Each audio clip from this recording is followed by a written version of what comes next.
This is the Mind of the Meanie. Here are your hosts, the Blue Meanie and Adam Barnard. Peace world. Welcome everybody to the Mind of the Meanie, your weekly peek into the world according to former WWE superstar, ECW original, and co-star of the London Film Critics Best Picture winner, the wrestler, the Blue Meanie. Blue Meanie, very cursed. We'll cover wrestling, music, movies, sports, and lots of useless knowledge, all contained in the Mind of the Meanie. I'm your tour guide, Adam Barnard, and he is the Blue Meanie. Meanie, what's on your mind?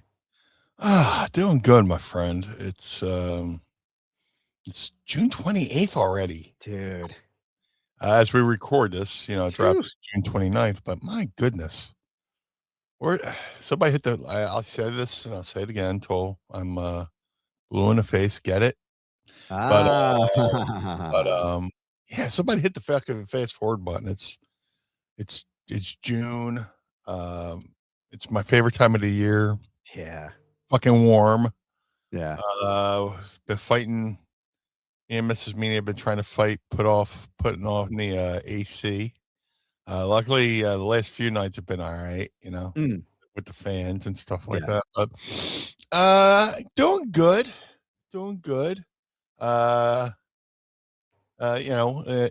world of the Meanie, everything I got busy physically, mostly mental. Busy mentally. But overall, happy. This is my happy space, Mind of the Meanie, where I get to come on here and talk to you in the pod squad for an hour, and it's a therapy session. It's a therapy session because you're you guys are the only people who listen to me. So, brother, I know it, brother. But doing good, my friend. How are you, my friend? I'm good, man. I'm settling into the change in my life that happened, and I'll be on week 3 pretty soon, and I feel like I'm finally I don't know, man. I've been exhausted. If we're talking therapy before we get to saying a whole lot of the pod squad here, I feel like my body is just exhausted, even though I've been sleeping and I've been, catching up on different things around the house and different things have been going on and spending time with the kids. I still feel, even after I sleep, I wake up and I'm like, fuck, my body is exhausted, I'm tired. But I think it's just because I'm transitioning out of whatever that was, everything that was happening the past 3 years. And now I'm finally getting into a better routine. But overall, dude, I'm good. It's a good day today. It's a good day. It's got to the gym this morning. And another thing too, I'm down to I gotta get new clothes because these workout shirts, I don't know if you can see, and you can see this right now live at patreon.com/Mind of the Meanie. But you're wearing pants. I am wearing pants today. I am wearing pants. Luckily for you all, that's extra. But these shirts are fucking ginormous now. These workout shirts that I have, so I have to I gotta go get new clothes.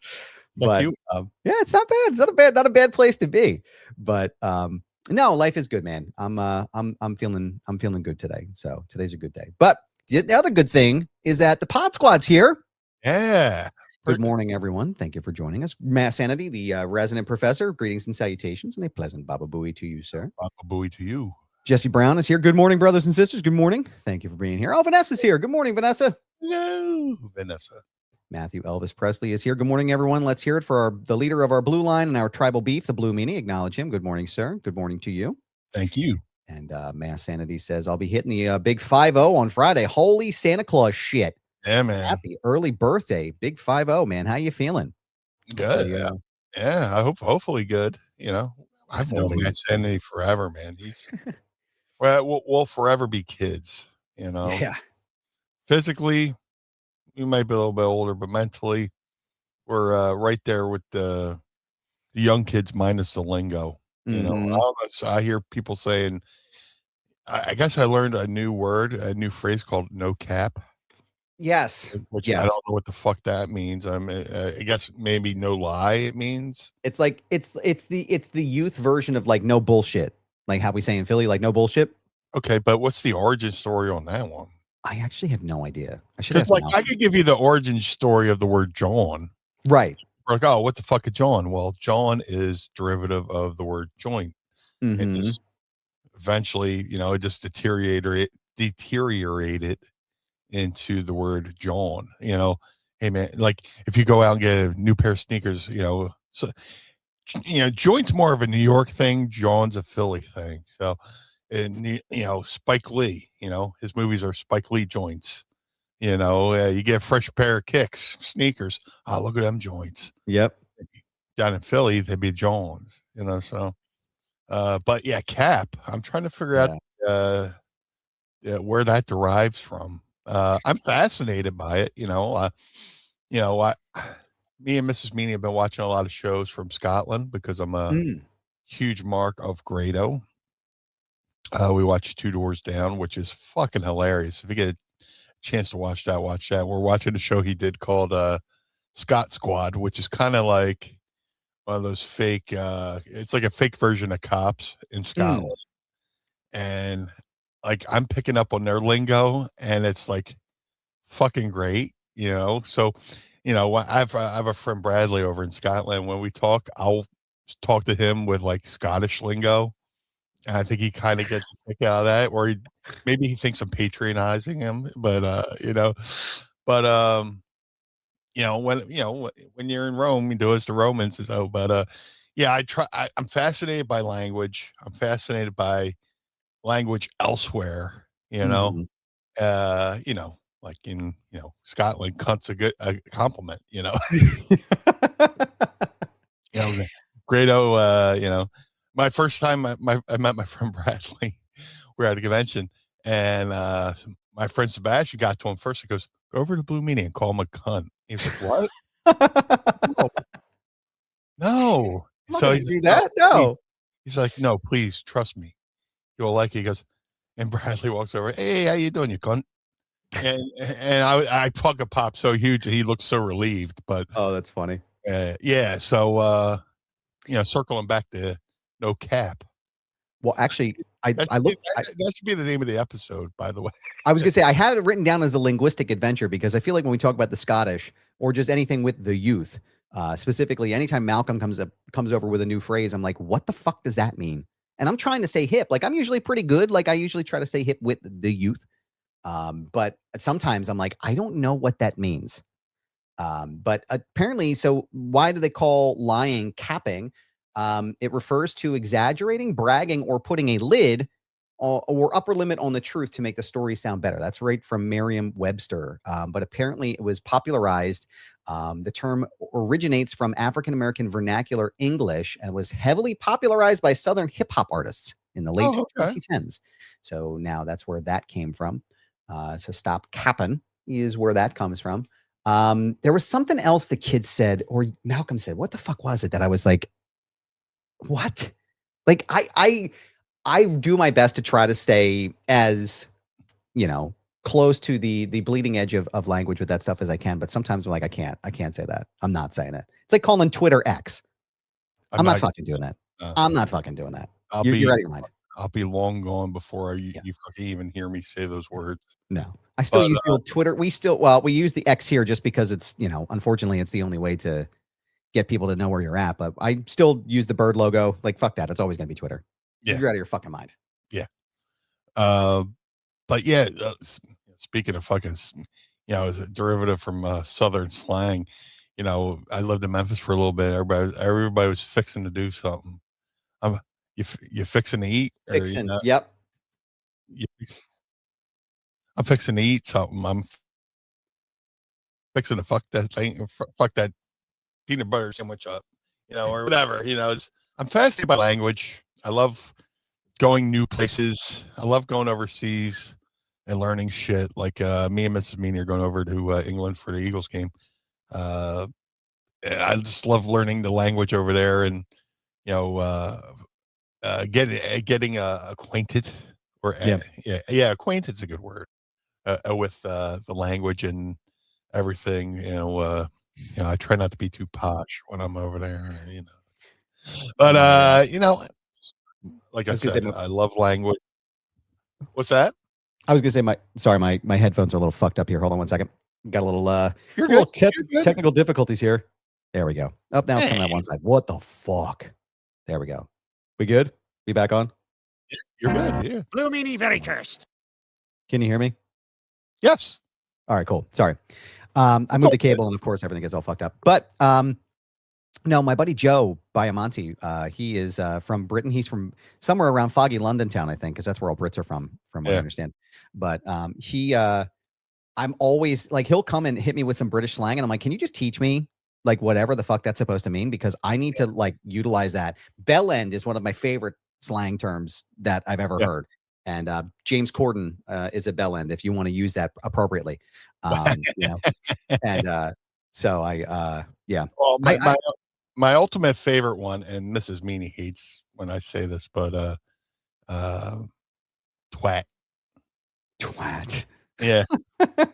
In the States we say, you know, twat, but over there, you know, I was properly told it's, you know, TW with, you know, say the word at, but with a TW, twat. Twat. Dude, I would giggle like a baby who found his dick. Every that fucking word. Just the funniest fucking word, you know, just oh my God. Forever a toddler, you know. Speaking of James Corden, I'm just going to throw this out. Just a very random segue before Blue. Go James ahead. Corden Blue. No, I was thinking about James Corden. I used to, unfortunately, people used to tell me I looked like James Corden when I was heavier, when I was much heavier, and I fucking hated it because I'm not a James Corden fan. No. And then Steve-O told me that I looked like Ricky Gervais during our interview the other day. And so I was like, he was like, oh man, yeah, dude. Did anybody ever tell you look like Ricky Gervais? That's literally how he answered the call. Like, I wish I could have, I might actually be recorded from the Paramount people, but I come up, I'm like, hey man, he's like, yeah, dude, what's up? I was like, of course you would answer the phone like that. But yeah, no, I was like, I've never gotten Ricky Gervais. And I didn't tell him James Corden because I didn't want that to be a thing. I didn't want that to be anywhere online because I don't want anybody to call me James Corden. But now that I said it here, everyone's going to do it. So, but I'll say this, and it might sound rude, or mean spirited, but nothing offends me more than when an ugly person tells me they've been told they look like me. And not that I think I'm the best looking person in the world. I don't. I think I'm passable. I think I'm all right. You're a pretty handsome fella. You're a pretty handsome fella. Yeah, I don't think I would make too many people flinch at first sight. If it were me, like if I'm booking your you know your biopic or your biopic, whatever, George Clooney. Oh, I'm just saying. Too kind. I'm just saying. Too kind.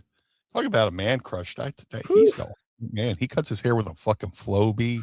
Come on, him and Pedro Pascal. Come on, sweating in my clothes, bro. Whew. What were we talking about? Yeah, when ugly people say, you know, somebody's told me I look like you. I'm like, why do you hate me? Why do you fucking hate me? And it's somebody who looks absolutely nothing like me. Yeah. Like this one guy came up to me and I don't want to say the guy was ugly. I mean, it takes a lot for me to say somebody's ugly. Right. But like, it takes a lot, you know, especially, look, forget the ugly part. You look nothing like me. You don't even have the same fucking hair color. Right. But it's sometimes, in some ways, I think people just make up bullshit to have a conversation starter. Mm-hmm. That's going, hey, how you doing, man? Hey, how you doing? Hey, the other day I was in the gym and a guy came up to me and goes, are you the Blue Meanie? I was like, oh, should I just walk into the ocean now? All my fucking clothes on? I'll be at sea. Goodbye, everyone. Goodbye. It's been a nice life. Goodbye. I got 2 bricks in my pocket right now. I'll just I'll get a third. Don't tempt me. I'll do it. Yeah, I'll just complete do it. I'll get a Flavor Flav fucking cinder block necklace and walk into the fucking ocean right now. Right now. You know what it reminds me of? Going on right now, you know, but it reminds me. Push me with a feather, will you? It reminds me of the George Carlin bit where he's like, did I tell you about my mom and dad? Well, my mom and dad, maybe it was 6 years ago, or maybe it was 7. Let's say 6.5. Like that's literally that. Every time that shit starts, I'm like, oh God. And I hate to be rude, you know, I don't want to be rude about those things, but it's like that people just lack that self-awareness. Yeah. And I see it happen at the conventions all the time, especially when I see it Icons of Wrestling or any, like, wherever the other conventions, it's like, have some self-awareness, please. Like, just like, come on, be appropriate. Yeah, speaking ugly, there's this one fan at one of the conventions I go to a lot, and I'm nice to the guy. Mm-hmm. I haven't seen this guy in a while, but he comes up to me and says, "So and so over there asked me where to eat is," and he said he went to name a chain restaurant. Mm. And I called him an idiot because he should go this place or that place. I was like, so why are you come over here to tell me you're calling my friend an idiot for not knowing all the places you know to go to in Philly? Yeah. Yeah, it's like he demeaned another person because the person's not from here and all they know is chain restaurants. Instead of going, oh man, maybe next time you should try this, that, and their other thing. He goes, Yeah. what are you, stupid? You should have went here. It's like, bro. Yeah. Bro, Yeah. learn to talk to people, you Yeah. know, just go, hey, oh, if you like pizza, then you're going to love this place. Hey, oh, you're looking for a good cheesesteak? Oh man, this place is the place to go. Oh, you want breakfast? Oh man, you got to go to the Oregon Diner. Next time, go to the Oregon Diner. Yeah. Oh my God, let me tell you about this place. Yeah, let me do this. Like, so there's a guy. So I'm going to give you two comparisons about this because now now that you brought this up, there's a guy on Instagram named Sully Finley, and he's fucking hilarious. He goes by like Scott Synergy. He does a lot of like, right? Can you see my screen? Like the corporate guys. He's fucking great. And somehow I started interacting with him on Twitter or Instagram. And we started talking. And FIFA brought him out here. I think it's him and his girlfriend or his wife. They brought him out for the World Cup here in Philly. And we were just kind of chatting up. I was like, welcome to my city. Like, enjoy it. He's like, oh, I love Philly. I was like, hey, man, if you're looking for an upscale cheesesteak place, like try Cleaver's. It's over here. Like, whatever. And it just reminded, like, that's how you're supposed to interact with people. Oh, if you're here, try this place. If you like this, go here. Oh, you haven't tried this yet? Do this. Like instead of going to the tourist traps, go over to this place because I think you'll really enjoy it. Right. Yeah. Those are usual things. Right. So I spoke to Kenny Omega earlier this week. Awesome. Which is fucking amazing. If you haven't seen, cheap plug for myself, I'm sorry, I'm going to do it right now. Kenny Omega and I had great conversations. Honestly, one of my personal favorites I think I've ever done. It's live now at the Sportsters YouTube page, so go check it out. Wonderful fucking guy. Like, just what a delightful man. And the comments, because I asked him, which meanie I feel like is the more, or as friend of the show, Dave LaGreca calls you, Blue. Blue, I feel like I had one of, I'll never forget that, listening to that in my car and just fucking cracking up. But Blue, I asked him, I think what was the most important question, is he a Captain Picard guy or a Captain Kirk guy? Which I think the people need to know, right? Yeah. And the comments underneath, man, like, what do you mean? You're not a Cisco guy? What the fuck's your problem? What are you talking about? How is this even a fucking question? How you fucking shit on Cisco with Janeway? Have your opinion. Yeah. Have your fucking opinion. But is this how do you speak to people in your life like this? Is this how you operate in real life? Because if you did, you'd have a lot of problems in your life. And I think, to your point, the internet has stopped people from communicating in an appropriate way. I can't even imagine, like, some of the shit I see online sometimes, like in your position, like, I can't even imagine being someone notable and having to read that bullshit. Right. It's crazy. Right. In some ways, the internet has empowered people who are powerless in their own personal lives. Yeah. People who have a shitty job or have they don't get along with people at work or whatever. They get to go online and call other people the things they can't, call the people in their real lives. They can't stand up to the people in the real lives. So they'll go on, I'm miserable. So I'll just go online and make other people as miserable as me. Yes. Like they say, misery loves company. You know what I'm Mhm. saying? So yeah, just, that's what, dude, I used to love the internet, early days of AOL, there's a bunch of wrestlers, myself, there's DDP, Brian Pillman, Matt, the Hardys, Matt Sandy can speak to this. We were like the early pioneers of wrestlers on the internet interacting with fans, like in the fans in that AOL grandstand. I had my own forum and everything like that. And What was the name of the other guy that you mentioned? The guy, he does the company now. He does the thing. Oh, yeah, what's his name? Timmy, Tommy, Anthony. Yeah. Friend of the show. Great guy. Love Tony. Yeah, Tony's great. Yeah, and we like we were the early pioneers of wrestlers interacting with fans online, and through the years, you graduate to message boards, and then you get your own website, and then social media comes around, then MySpace comes around, and then Facebook comes around, and now we're on Twitter. But actually, yeah, hold on, I'll bring it up right now. Sandy's got the list. Oh yeah, here we go. Mark Merrow, Canyon, Alex Wright, Disco Ferner, especially Brian Pillman in the grandstand, the old AOL stand days. Can I just quickly go ahead? Just jump in here. Just one real quick thing, just because I saw his name and then I saw another name and I was thinking about it. I would have loved to see what Chris Canyon would have done. And I know we've mentioned this before, and I know we talked about him, but I would have loved to have seen what Chris Canyon did as a trainer, as a coach. It's just such a shame that things went the way they did for him. Like just an innovator in the space, dude. From what I understand, everybody just trained the young bucks.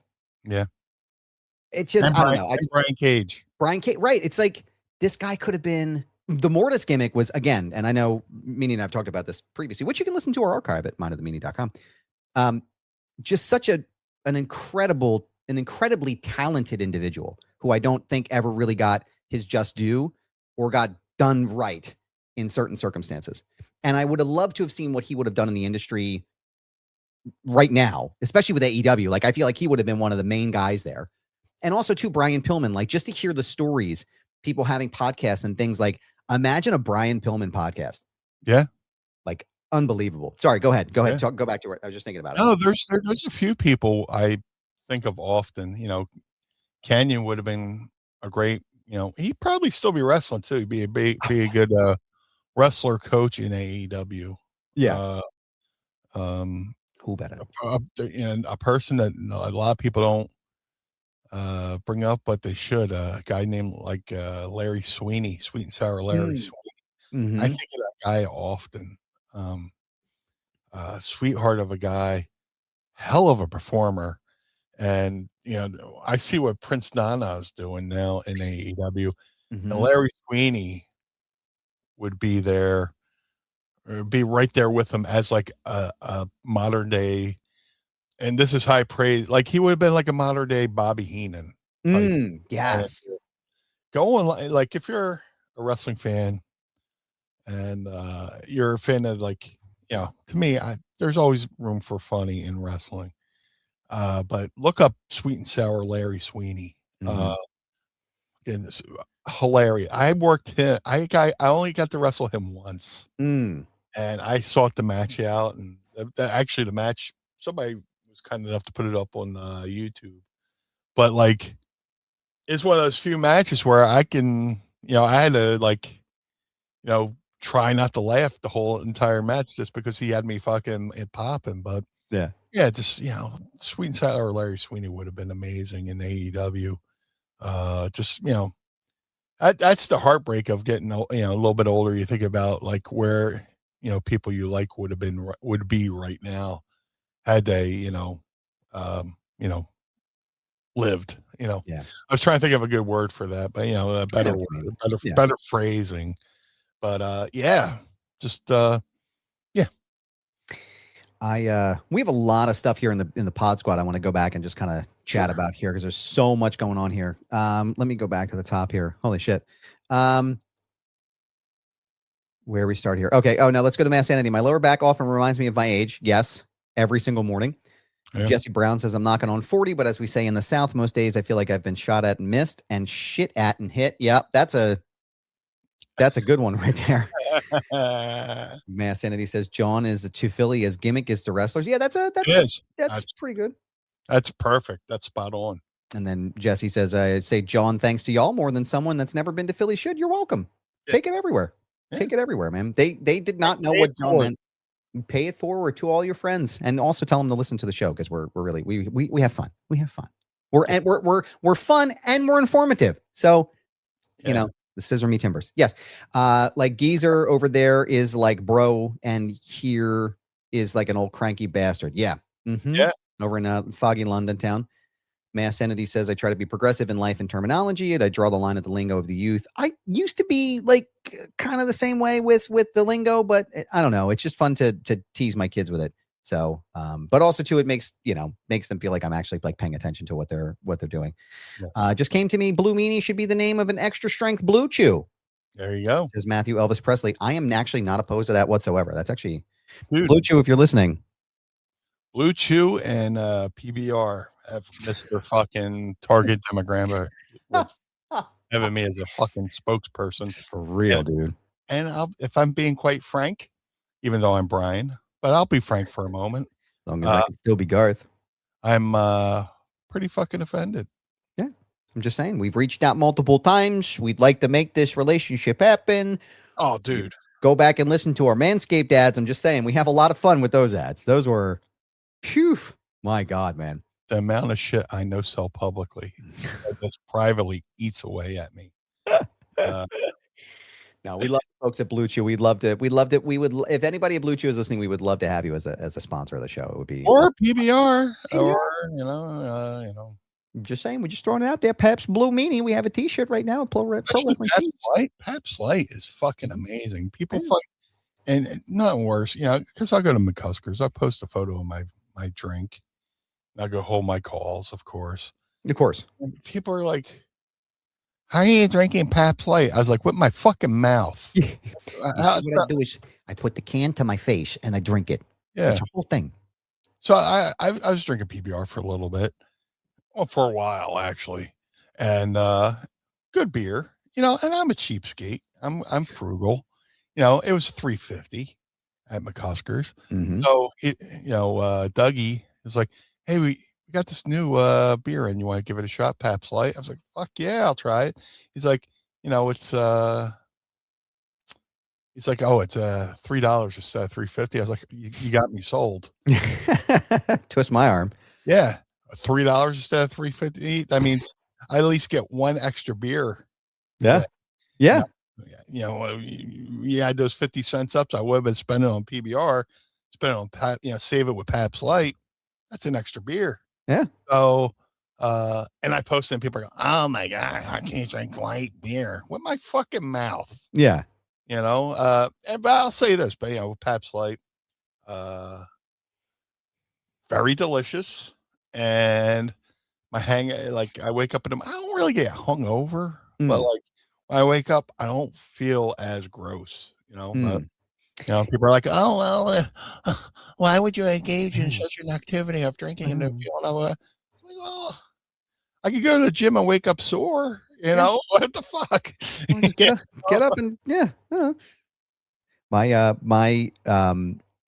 my worst hangover that I've ever had, the worst hangovers that I've ever had were after Miller High Life nights. Miller High Life was usually, but PBR never really made me hungover. It was just like there was an immediate skedaddling to the gentleman's lounge in the morning. Usually when you get up, that's usually the only thing that ever had. Like the roadmap in here, the breadbasket was not generally pleased in the morning. Yeah. But let's see here. What else we got? What's going on? Jesse Brown says, now that's what I call mine when the Blue Chew kicks in. Thank you for sharing. Friend of the show, Heather Riley says, Meanie might like watching Wellington Paranormal if he hasn't seen it already. Already on it. It's an offshoot of What We Do in the Shadows. That's what's his name? Matt? Is that Matt Berry? That's the TV show. Okay, yeah. So we started watching the Mrs. Meanie and I are huge fans of the movie. Mm-hmm. What We Do in the Shadows. And then they did the show version, which had a crossover with the movie characters. Mm-hmm. Now they're working on a sequel to What We Do in the Shadows, because the vampires in What We Do in the Shadows had a rivalry with werewolves. Okay. And the werewolves are getting their own movie called, it's instead of werewolves, it says werewolves. WE''RE wolves. Werewolves. Werewolves, yeah. And it's going Reese Darby plays the head werewolf, and I just know it's going to be fucking hilarious. Big Reese Darby fan. But yeah, Wellington, and then they had an offshoot TV show over in New Zealand called Wellington Paranormal, which is kind of like Scott Squad, you know. Okay. If you gotta get a chance to watch BBC Scott Squad, we just finished season 2, which it's easy to watch. Episodes are a half hour, and there's 6 episodes a season, so not bad. But yeah, Wellington Paranormal. Me and well, I think it started airing in the States as well. Okay, maybe on the CW app, but noted and approved. Mrs. Riley. Give me 1 second. I got a little. Hold on 1 second, okay? Got a little issue here. Give me 1 second. All good, my friend. Da, da, da, da, da. Yeah, Wellington Paranormal is fucking hilarious. So if you like Wellington Paranormal, definitely try to find Scott Squad. It might be a little bit hard to find. You might need a VPN. Aim it at Scotland. But sorry about that. Audrey was beating on the door, needed something. I had to just make sure everything was good there. A little run in. Let's see. Oh, Shackleford's here. No pun intended. Good morning, Shackleford. Thank you for joining us, good sir. What's up, my friend? Mass Entity says, speaking of Adam's interview, great job getting to the bottom of the Kirk versus Picard debate with Kenny Omega. Thank you, sir. Appreciate that. It's an important question. I feel like the people deserve to know. Yeah. And they need to know who's better. But I think we came to a good consensus. So I appreciate you listening and watching. He also says that I would book Gary Oldman as the blue guy. He could definitely pull it off. I believe so. I'm going to throw a random one out here for you, though, too. Meryl Streep. Because Meryl Streep could play Batman and be the right choice. So I think she could play the Blue Meanie, and I think she could fucking pull it off. No cap. No cap. Thank you. And now, scene. We've ended the show. Blue Meanie, very cursed. We want to thank you for being here. No, I'm just kidding. Speaking of sound bites, we need to get this week on Busted Open. Maybe Thursday, Wednesday or Thursday. Dave LaGreca was on with Nick Nemeth. And it's like right in the beginning of the show, and it's somewhere along the line. Dave LaGreca says, "Fuck the Cowboys," and that is my goal right now: is to, get that soundbite. Get that soundbite for the board. I won't go into. I don't give their whole show away, but he said, if given a choice between this or the Dallas Cowboys, something, and the Dallas Cowboys is like, oh well, fuck the Cowboys. So, oh my god, that needs to be a soundbite right now. I got it. Maybe I'll reach out to Rick Uccino, who's been doing a lot of stuff with them recently. See if he can. Oh no, I'll just get it, because I just want to have it as a surprise for the next time I'm on Busted Open. Could you hit that one Vince McMahon clip real fast? It needs a little tightening up, but yeah. The Blue Meanie. Yes. Vanessa Bello says, she says, a MySpace OG since the day after One Night Stand pay-per-view with that incident. I'm not sure. I don't know what you're talking about. I don't know. Not sure I'm familiar with that one. Is anything specific? We'll have to look into it. We'll get back to you. Vanessa, we'll get back to you. My favorite thing to do is, if I'm just tired of talking about something, I just go, I don't know what you're talking about. And the people get so angry. They're like, you were there. I was like, no, it wasn't. I was a different man then. I don't know what I don't know. Yeah, I wasn't there. I don't know. CTE, brother. Oh, it's in my head, brother. I don't know about all that, brother. It's like the equivalent of my bum card being full. It's like I'm done talking about it. I'm done talking about him. Chris Canyon would only be 56 right now. He could definitely still be contributing. Yeah, I think so. I absolutely believe that. Yeah. Something tells me that Meanie would accept the PBR sponsorship purely in product. Yes. Yep. Massinity says so many calls would be held. Absolutely. There was a moment where I saw a bunch of wrestlers getting PBR jackets, and I was infuriated. Oh, man. I was like, bro, I wasn't mad at the people getting them. I was just like, what the fuck, PBR? Yeah, come on. I'm right here. What the fuck? I had blue in my fucking name. It's literally in my name. Yeah. We were talking earlier about linguistic adventures and things recently that different cultures and different sayings. But I know that recently I've seen, especially since the World Cup's been here, there have been a ton of people coming over here to the States and experiencing American culture for the first time. And I know that you mentioned that there were some videos that you saw that you had seen online about the people that, because I have one too. I'm just fucking obsessed with all the FIFA fans coming over from, Europe and, just experiencing America for the first time. And you could go on YouTube and find these videos. And I don't think I have just one in mind, because I've just been, I've been, to be, totally biased, the Philadelphia ones, I'm more interested in than the other states. But, watching people come over to United States / Philly, experience it here for the first time.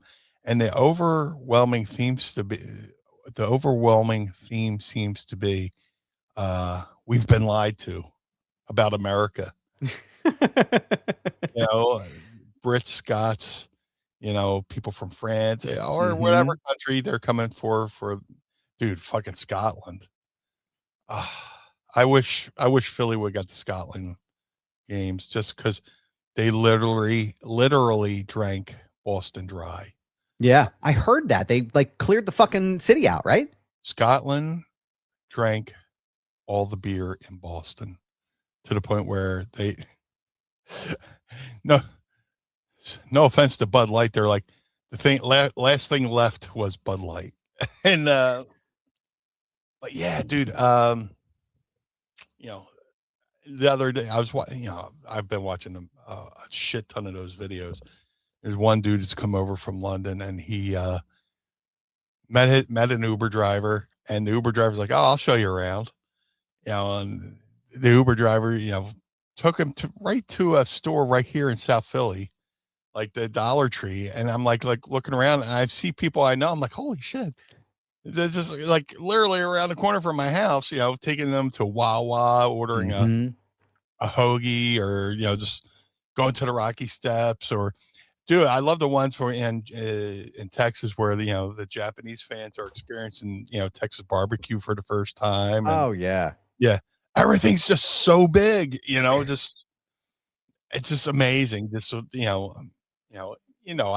like, my Philadelphia Union. I'm into soccer, but not diehard like Jeffrey Mitchell, but right. Jeffrey Mitchell's like the ultimate, Philadelphia Union guy. Yeah. Yeah, he's always wearing the BWO shirt out there to games. But my God, just nothing.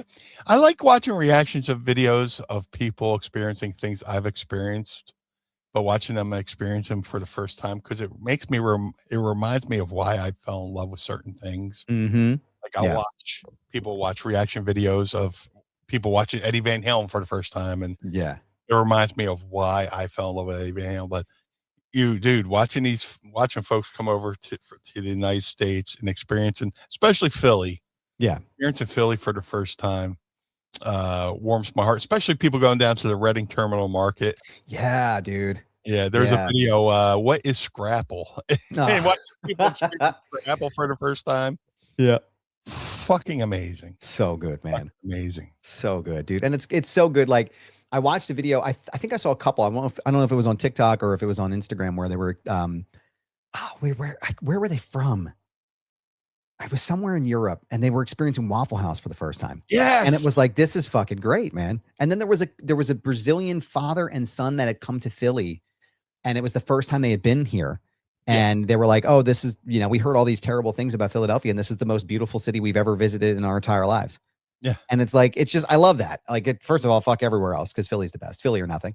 But also too, it's just like, it's just amazing to see these people come over and they're like, oh, this is awesome. Like, I love it. If you liked Waffle House, may you try this cheesesteak, and you will enjoy this from the Poppy store. Yeah. And oh, dude, watching them watching this one British guy go through Dollar Tree here in South Philly, and just going, all this for $40. It's like, you go, yeah, we do kind of have a good. My favorite reaction, if you go online, British people experiencing air conditioning. Yeah. Like the one. I wish I could references to videos, but I've watched so many of them. It's just hard to pinpoint and go back through my feed. But guys like, oh, it's hot, blah blah blah. Let me go experience. Let me see what this air conditioning's all about. Yeah. And he walks in and you just watch the transformation over his face of, oh, Yep. it's like when you see one of those videos of a baby putting on glasses for the first time and seeing their parent, and they're like, oh, Holy shit. Yeah. or a baby getting hearing aids and being able to hear the parent's voice for the first time. They're like, yep. what is this? This is majestic, kind of thing. So, oh, that's funny. Oh, it really has warmed my heart, to watching the FIFA folks, come to Philly, come to the United States, overtake, the city. I'm sure some people are might be upset because they're shutting down Broad Street to march to the stadium, but fuck that. I don't give a shit. It looks awesome. Do it. Yeah, do it. The visual parts of it. Fuck it, man. Do it. Yeah. I was gonna say I had another thing I was gonna bring up, but somebody mentioned it in our favorite segment of the program, so I think we're gonna just start with that. And I dare you. I triple dog dare you. Yeah. Let me do it. I'll do it. I'm gonna do it. You won't. I'm gonna do it. I may not even answer. I might just hit the button, but that wouldn't be the right thing to do. So I'm gonna ask you. Are you ready to ask Meanie? I would love to. It's time to ask me anything. Ask me something. And Meanie, I could sure go for a Baby Ruth right now, which actually today I stacked up my my junk drawer here because I usually have a candy drawer at my office, and Baby Ruths are plentiful and bountiful in there. Gotta keep them in the fridge though. Now I have them well, I can't because my kids will eat them. So once I get back to my office, I'll be able to put them in the mini fridge that'll be in my new office. But Meanie, what you sipping on today, brother? Yeah, that would help. It's from Vixie. It is peach black tea. Oh, interesting. It's got 30 milligrams of caffeine, which I could certainly use right now. Oh, there you go. I have an America version of the sparkling frost cheap shit from Aldi, or as Audrey will remind me, it's not Aldi, it's Aldi's. And it's the red, white, and blue flavor. It's actually more like it's like the bomb pop. It's actually pretty good. I saw that the other day. Me and Mrs. Meanie are huge Aldi, whatever. Adidas is Adidas. Yes. Overseas, so I don't give a fuck. Just whatever, as long as it tastes good.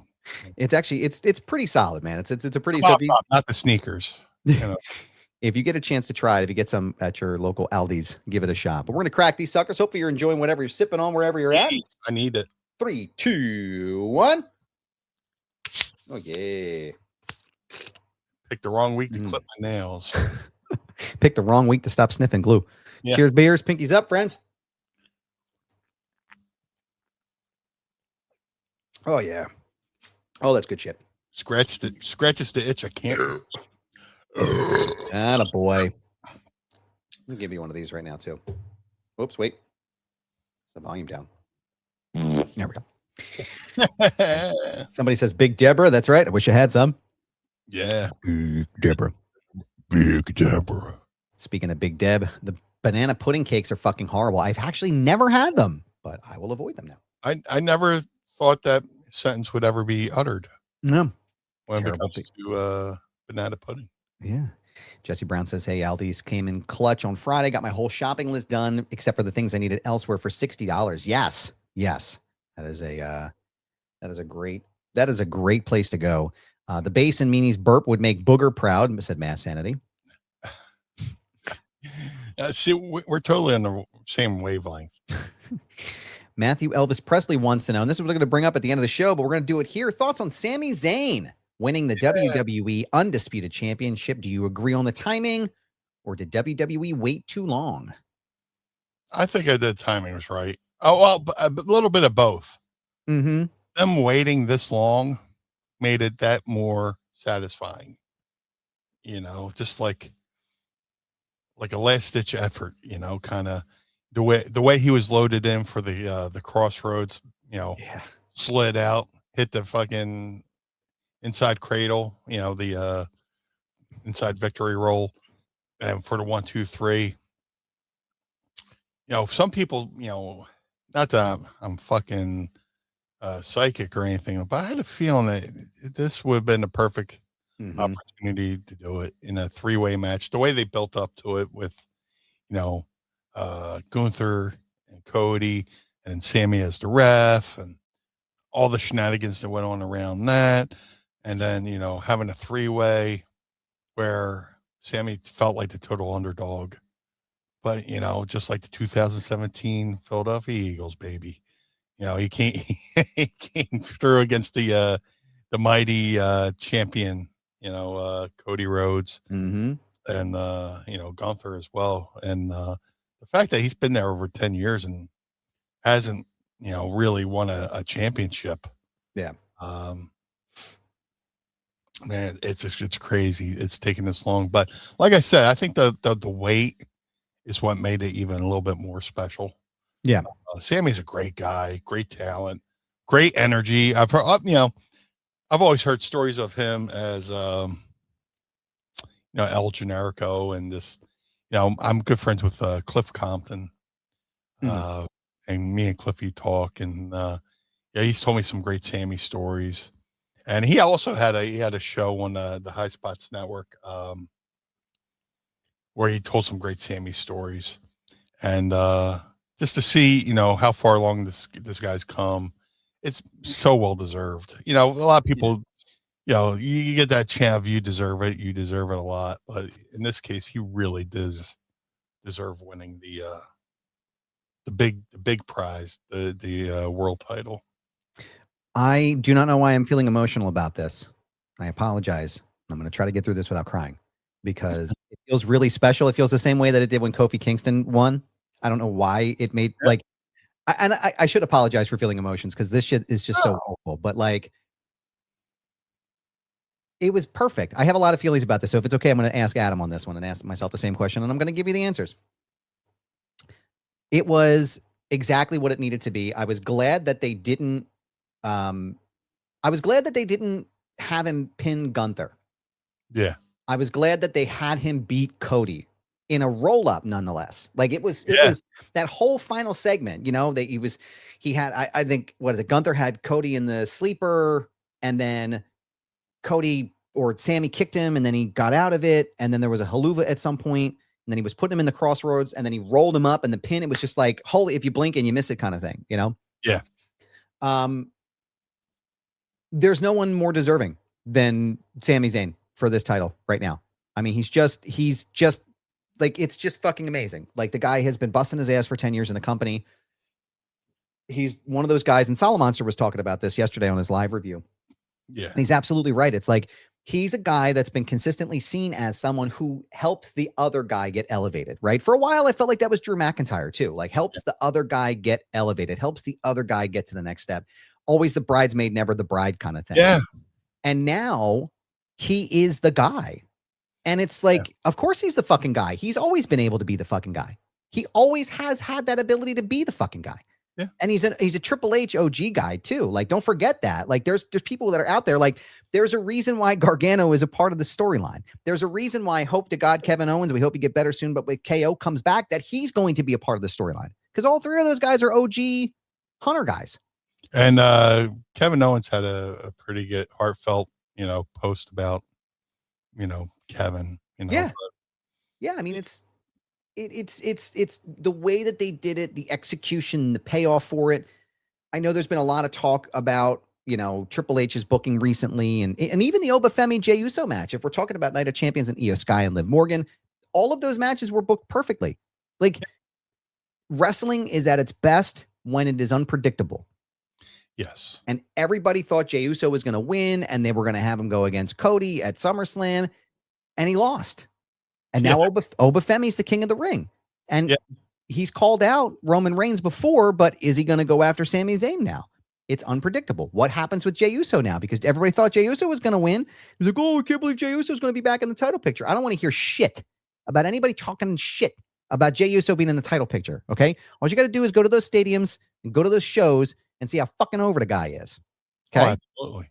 I don't want to hear anything else about Jey Uso being in the title picture because he fucking earned that spot too. And anybody that's wrong, there's a wall behind me that you can argue with. Yeah. Now, it's going to be great. Like, who's he going to choose? I don't know. Io Sky going to challenge Liv Morgan for the title. This is great. This is fucking great. I love this shit. It's unpredictable, and it was exactly well done. And also, too, we're going to get into the next question here because that ties into the next part. After all this, Matthew Elvis Presley says, do you see a Gunther Nick Aldis match in the future? And is it too late for Aldis to have any big run if the behind the scenes role ever ends? No, Nick Aldis can still go. Can they? Absolutely. And like I said, Nick Aldis. How old is Nick Aldis? He's still he can't be that old. Yeah. No, he's still able to go. He still has the ability to go. And He's 39, by the way. How old? 39. Plenty of time. Way more than enough time. Absolutely. I think he's put in enough time as a doing the behind the scenes stuff to where, and I think our fans are, and the fans are, smart. The fact that they know he's been a wrestler before he was in WWE. Mm-hmm. So it just maybe that's been long overdue to where he gets to have a match, but yeah, definitely. I would definitely pull the trigger on that. For sure. Nick Aldis? You mean NWA World Champion Nick Aldis? Fuck yeah. Inject that shit into my veins, brother. Oh, give me that shit right now. Him and Gunther, that shit is going to, as we know, sir, as scripture tells us, that shit's going to slap, bang, and fuck. Okay? That match is going to go crazy good. Aldis, I could see Aldis stepping out of that role and being an incredible, this might be controversial. I could see them putting the big gold 2.0 on him. I could absolutely see that. I could see him being a solid Intercontinental champion, see him being solid US champion. He could do it. Yeah. And I think there's plenty more than enough time. And then I think as far as it goes with Gunther, and then I think, Mass Sanity says this here in the chat here, and what happens with Gunther at SummerSlam, Brock Lesnar, Cody, Nick Aldis. This is what I'm talking about. It's the unpredictability of what's going to happen in Minneapolis in 5 weeks. Yeah. I don't know. Meanie doesn't, like, nobody knows, and it's fucking amazing that way. I can't wait for the build. That's why I always laugh when somebody goes, kayfabe is dead. It's not dead. Just because, it's a work. People have known wrestling's a work since the 40s. Yeah. They figured it out on their own, but, anybody with two sets of eyes could figure out it was a work. Yeah. But the fact that never gave away, the business of who's going to win, who's going to lose. That's the beauty in the kayfabe. And keeping people guessing. You're not going to fill a stadium in Minnesota because everybody knows the finishes, right? Because they all know what's going to happen. They're going there because they want to see what's going to happen. Yeah, and that's the beauty of kayfabe. Kayfabe's still alive, and I'll fucking argue that till my last day. 100%, man. Yeah, 100%. I watched something this morning about friend of the show, Wheezy Blonde, posted something about stepping away from wrestling and she's stepping awesome, away. by the way. Oh, she's fucking great, man. Wheezy's the best. And shout out to Alex, Queen of the Ring, too. Yeah. And all the homies, too. Sir Wilkins and Mona and Liam, all the homies in the squad in the Pastor Cody chat.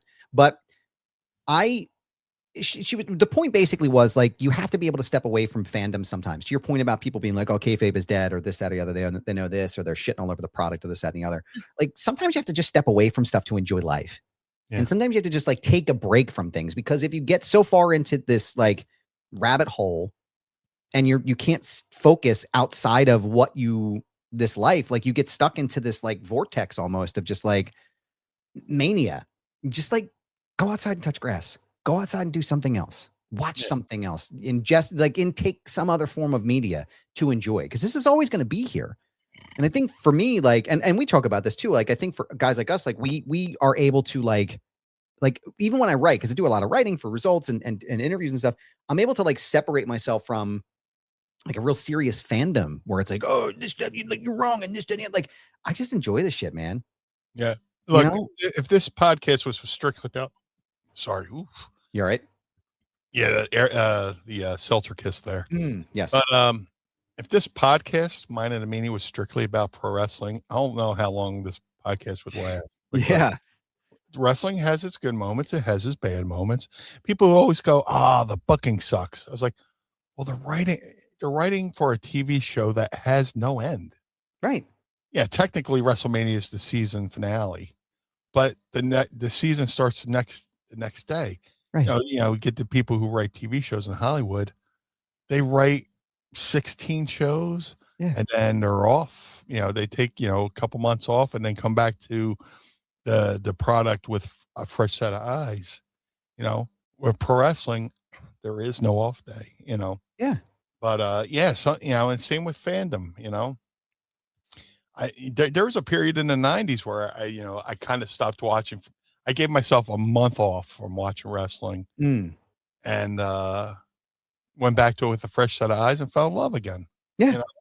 It happens. It happens. It doesn't make you any less of a fan. It just sometimes you got to step away to reappreciate something. That's why I like watching reaction videos. Yeah. People watch something I love, or watching them watch it for the first time, something I love, reminds me of why I loved it in the first place. So, absolutely. Yeah. Mass Entity says here too, some of the best segments of Jim Cornette. Well, goddamn, his podcasts are the non-wrestling ones. I love his discussion of old TV. Yeah, there's a lot of great little tidbits and stuff everywhere that people like. Again, that's why I love doing the show so much, because it's not just wrestling. We talk about this stuff, and then it's sports, or it's Philly things, or it's movies, or whatever. There's no format here, and it's fucking great, and it doesn't pigeonhole us into talking about.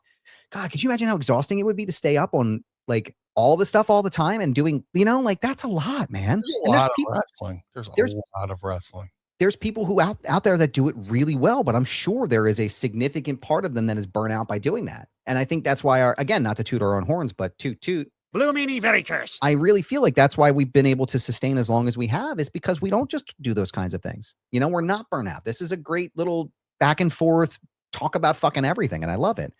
And to say that is to go into our final question, which is, I've been looking forward to answering this one all morning. It's Mel Brooks' 100th birthday today. What are your 3 favorite movies from Mel Brooks? Oh, you gotta go with the ultimate. Yeah, I know. Spaceballs. Yep. Spaceballs is fucking phenomenal. Yeah, 3's gonna be rough. Man. Blazing Saddles. Good grief. Oh, how do I? Blazing Saddles. I'll go High Anxiety. Oh, that's a good one. That's a good choice. Yeah. His interaction with the bellboy who keeps forgetting his newspaper. Let's see. All right, so I'm gonna go with Blazing Saddles as the first one. Yeah. The campfire scene. Oh man, just fucking. And not a lot of people know fucking Richard Pryor helped write that movie. Yes, he did. And the studio wouldn't insure the movie to be made if he was acting in it. That's why Cleavon Little took the role. It was supposed to be a Gene Wilder, Richard Pryor picture. Yeah. Oh man, Jesus Christ. I guess I'm going to have to go with Spaceballs too. Yeah. And I'm very excited for the new Spaceballs movie, by the way.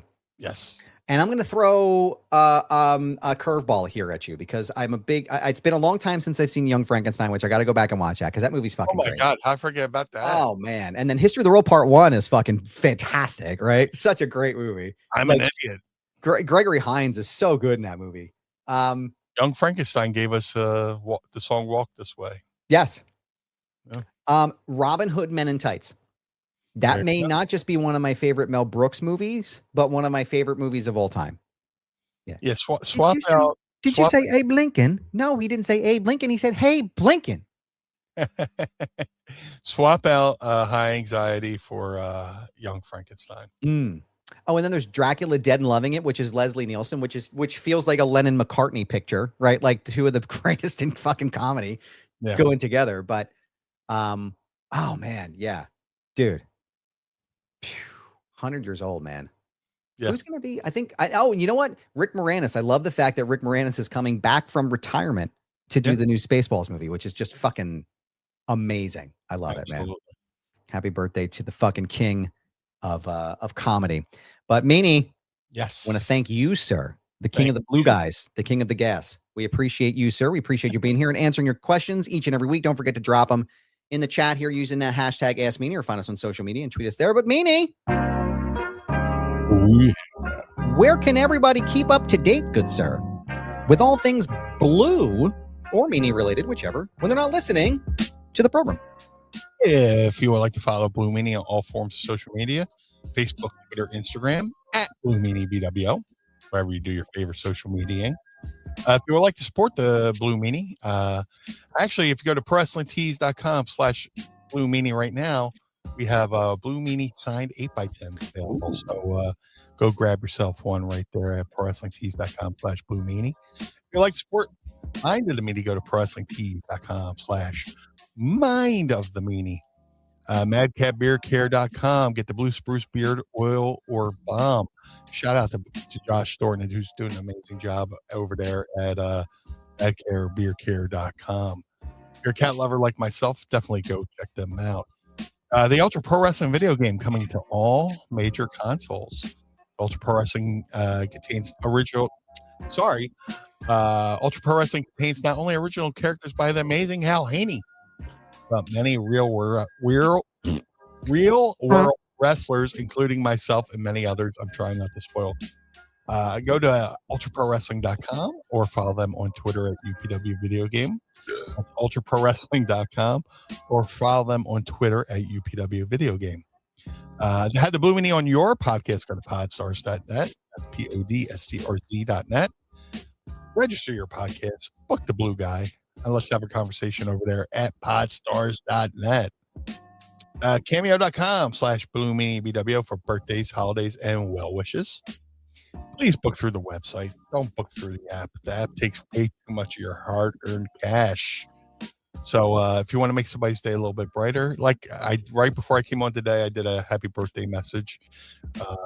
Makes my day a little bit brighter, making somebody's day a little bit happier. So go to cameo.com/Blue Meanie BWO. But most importantly, Mr. Barnard, where can we find you, good sir? Well, thank you, sir. I appreciate that. You can find me on Instagram, Twitter, because I'm never calling it fucking X, TikTok, Threads, and Blue Sky. This is Goober. Yes, it's my handle. No, I'm not changing it. It's a brand, pal. So go and find me there. And don't forget to check out my other show, Foundation with Adam Barnard, which has been rebranded from Foundation Radio, but go and check it out right now at youtube.com/@FoundationRadioPod. Lots of great stuff going on there. We just recently broke 1,200 subscribers on the channel. Thank you all so much. Whoever it is that's out there is watching, listening, sharing. Lots of great conversations from Tribeca Film Festival, including with Bob Odenkirk, the Locks, Raekwon the Chef, Spike Lee, which if you would have told me like even 2 months ago that I would talk to Spike Lee, I would have told you were fucking crazy. But those are all up there right now. I'm getting ready to put out my conversation with American History X director Tony Kaye. Tremendous. Out there as well. Lots of great stuff in the pipeline. And also over at the Sportster at thesportster.com and youtube.com/thesportster. Conversations with Steve O, Kenny Omega, Tony D'Angelo, Matt Cardona, all happened this week. And they're all live right now at the Sportster. So go and check it out. I want to thank Kenny Omega and everybody that has watched so far as well. One of my favorite conversations of the year and probably in my career. So go and check it out, Aaron. Hear who we decide is better between Kirk and Picard. Spoiler alert, we didn't decide. But also, I want you, Meanie, I want you to go, if you can right now, I want you to go to superjerseyexpo.com and get your tickets today for the Super Jersey Summer Spectacular, which is happening August 29th. It's a Saturday. It's at the Iron Peak Sports and Events Dome in Hillsborough, New Jersey. We're having an amazing Mallrats reunion, and we just announced recently that both Kevin Smith and Jay Muse are going to be there, and not only will they both be doing photo ops, they're going to be doing photo ops as Jay and Silent Bob. So go and check it out right now. We are almost completely out of tickets for entry tickets. So if you want your photo op, you need to get a ticket to the show now to go and get it. So go and get your tickets today at superjerseyexpo.com. Jason Lee's going to be there, Ethan Suplee, Joey Lauren Adams, and a bunch of other cast members from Mallrats will be there. So go and get your tickets and your photo ops before they sell the fuck out, because if they do, I can't help you.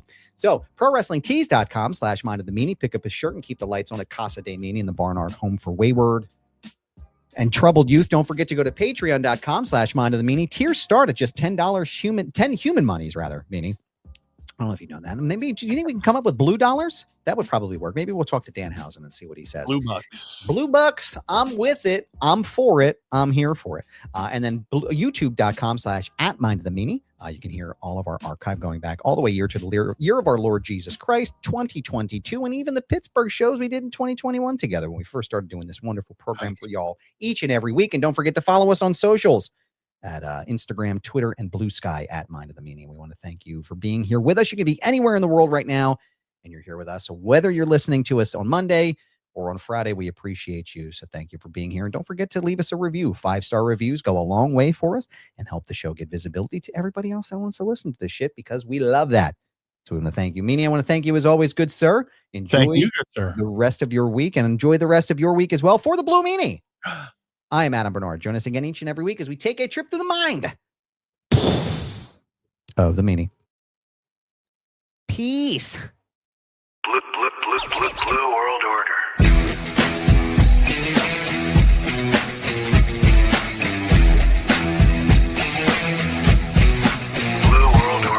This episode of Mind of the Meanie is hosted and executively produced by the Blue Meanie and Adam Barnard. It was mixed and engineered by Carl Pinnell. Additional narration is provided by the executive voice, Sam Krebs. That's me. Our intro music was performed by the Swamp Candles. Our outro music was performed by Chikara. Additional musical accompaniment is performed by Enrichment. Follow us on Instagram and Twitter, or X or whatever, @Mind of the Meanie, and become part of the Pod Squad by going to patreon.com/Mind of the Meanie. Find our entire show archive at mindofthemeanie.com. This has been a Butts Carlton media production. Butts Carlton, proprietor. Blue World Order. That was Blue Meanie's brain out.